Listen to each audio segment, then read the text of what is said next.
Let's Concordia, if I can, as I start, I would just like to send my condolences to the family of Detective Adrian Donoghue, who was tragically and savagely murdered outside Dundalk last Friday evening.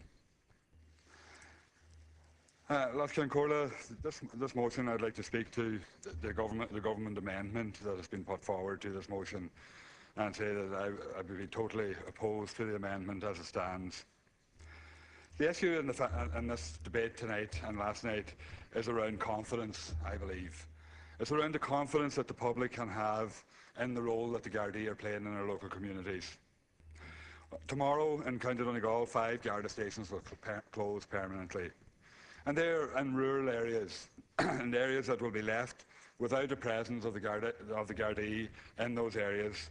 And where we've experienced in the county over the last number of months a lot of serious incidences, aggravated burglaries that have taken place where elderly people have been attacked in their homes.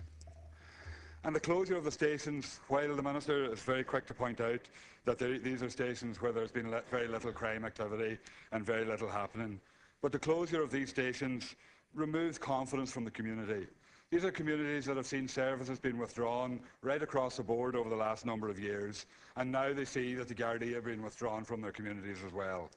And there's that confidence that we need to restore in people, and we need to make people feel comfortable in their homes and feel comfortable that they'll get a response if they require it from the Gardaí.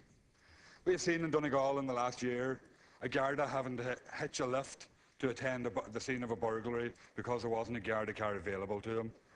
In another incident, we saw that a Garda car had to travel almost 50 miles to respond to a very serious arson incident outside somebody's house in the middle of the night. And these are the kind of things that people shouldn't have to put up with. And the Gardaí themselves shouldn't have to put up with it in terms of having to hitch lifts to attend crime scenes. But the community shouldn't have to put up with it either. And the government amendment makes much of the fact that €4 million invested in the Garda fleet last year, providing 213 vehicles. Thank you, Deputy.